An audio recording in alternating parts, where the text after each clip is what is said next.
This is the story of the rise and fall of a legendary city and its long hidden legacy of hundreds of thousands of ancient manuscripts.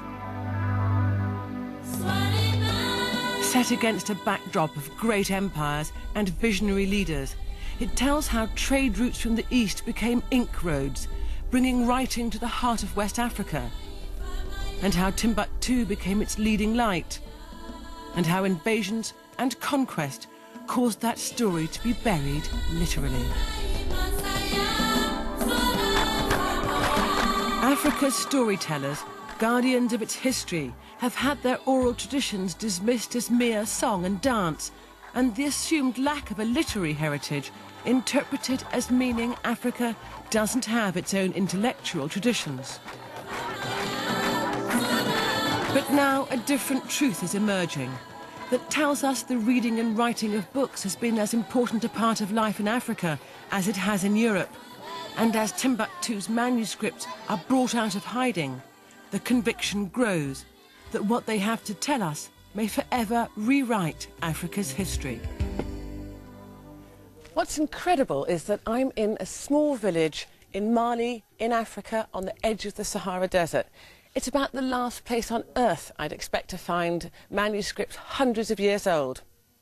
But this is where the search for the Lost Libraries of Timbuktu really begins.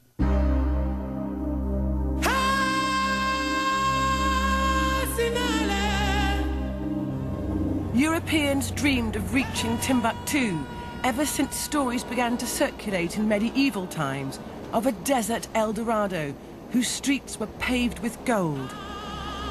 My journey was as mundane as any these days. Several flights and an overnight in Mali's capital Bamako before the last leg to Timbuktu. It wasn't until the 19th century that European explorers set out to survey Africa and to search for the fabled city of Timbuktu. Their journeys across deserts and along rivers took years, led to violent encounters with desert tribesmen and cost lives. So Timbuktu became forever synonymous with remoteness and mystery, the farthest place on Earth. I grew up in Sierra Leone, and I've long known that Timbuktu was in Mali, in the Sahara Desert. But it was only passing through here a few years ago I realised there was much more to Timbuktu than meets the eye. That this seemingly unremarkable desert town was once a splendid city of scholars, and from the 13th century, West Africa's most important seat of learning. Until 1960, Mali was a French colony, and French has remained the official language. Only after independence did the custodians of Timbuktu's manuscripts feel it was safe to bring their cultural treasures out of hiding. This is one of around 30 libraries opened in Timbuktu in recent years. Between them, the libraries have over 70,000 manuscripts. Timbuktu's libraries are run by families whose ancestors began collecting books and documents 8 centuries ago. The new libraries house whatever remnants of those collections have survived the ravages of time, and their contents offer an invaluable source for a new understanding of West African history. At the Mama Haidara Library, Abdul Qadir Haidara has agreed to show me some of his collection, manuscripts on astronomy, medicine and theology, including commentaries on the sayings of the Prophet. These particular manuscripts date from around the 16th and 17th centuries. This one's been nibbled by termites. This is a really interesting manuscript about astronomy. These are the astronomic drawings showing the position of all stars. I'm not an expert, but that is what they tell us. They knew more about it then than I do now. It shows you how to calculate position of the stars using these letters and numbers. Next, he showed me a 16th century manuscript. So this is a text of the Prophet's sayings. What's more, there are all these notes in the margin. In the past, there were very little paper and they were very expensive, so the margins of books were often used just like today when we use a diary. I saw one example where the writer said, "Today there was an earthquake in Timbuktu." And all that was written in the margins by people who came after. Voilà. Oui. Donc, aussi, manuscrit qui parle de médecine. And here's a 500-year-old recipe for toothpaste. Bon, il y a quelque chose ici, si tu fais ça avec le brosse. You take some salt and some sugar and mix that together with some charcoal and brush it on your teeth every day, and your teeth will become white. Oui. Je brosse à chaque matin. Et tes dents, And what's more, it will get rid of your bad breath. la bouche devient propre. So how did the libraries first come into being? How were they lost? And how will their discovery alter perceptions of Africa?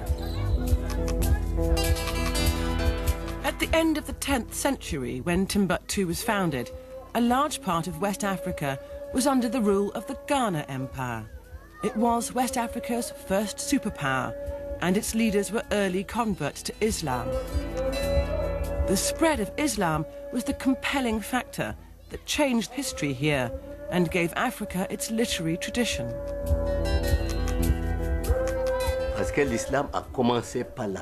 Islam spread from the Arabian Peninsula, from Egypt and then along the coast of North Africa. But some other Muslims came from the north, the ones who founded Timbuktu, and being traders, spread Islam from the Sahara to the south coast. Just as in Europe, where most early manuscripts were religious works written in Latin, in Timbuktu the bulk of the texts are written in Arabic and concern Islamic theology. The Ahmed Baba Institute, the only public library, holds Mali's national collection. Set up in 1973, it now has over 40,000 manuscripts. The head librarian told me just how many turn up on a weekly basis. It's an impressive number. Every week we get about 700. 600 or 700 a week? Yes, per week. So, when the manuscripts arrive here, the first thing we have to do is evaluate them to see what conditions they are in. We pick out all the best ones, but the ones that are too damaged, we put to one side. The manuscripts are being digitized so they can eventually be made available to a worldwide scholarship. But the first priority has to be the conservation and preservation of the manuscripts. In 2001, South Africa's then president, Thabo Mbeki, visited the institute and hailed the manuscripts as among the continent's greatest cultural treasures. He immediately gave funding for their preservation.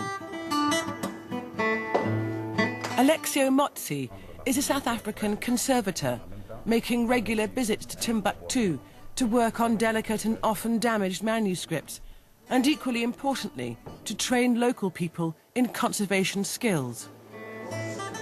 To come here to Mali to see what was here was actually a serious motivation for me, because it was a dream come true for a conservator. Must have been like finding the gold at the end of the rainbow. It was more than finding gold, because being aware of the sort of the historical background that Africa doesn't have documentary heritage, this for me was also another motivation which made me become very passionate.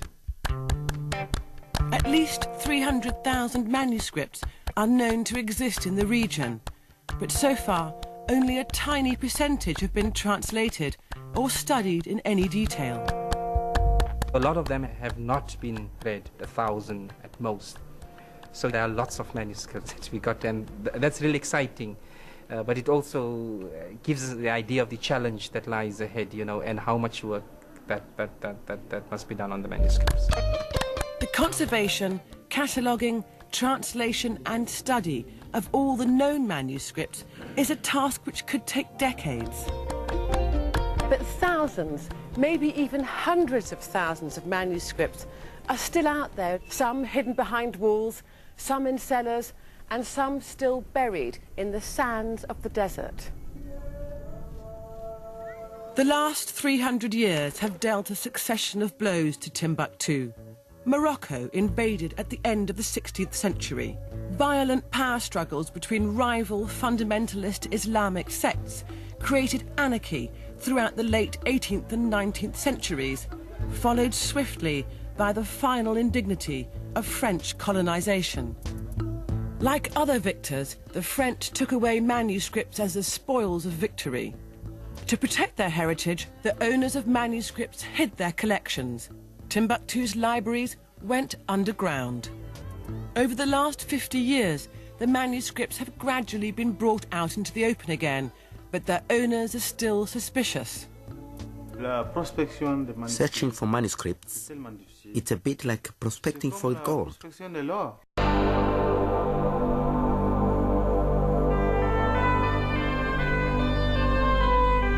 This is the story of the rise and fall of a legendary city and its long hidden legacy of hundreds of thousands of ancient manuscripts, their oral traditions dismissed as mere song and dance, and the assumed lack of a literary heritage interpreted as meaning Africa doesn't have its own intellectual traditions. But now a different truth is in scripts. Set against a backdrop of great empires and visionary leaders, it tells how trade routes from the east became ink roads, bringing writing to the heart of West Africa, and how Timbuktu became its leading light, and how invasions and conquest caused that story to be buried literally. Africa's storytellers, guardians of its history, have had merging that tells us the reading and writing of books has been as important a part of life in Africa as it has in Europe. And as Timbuktu's manuscripts are brought out of hiding, the conviction grows that what they have to tell us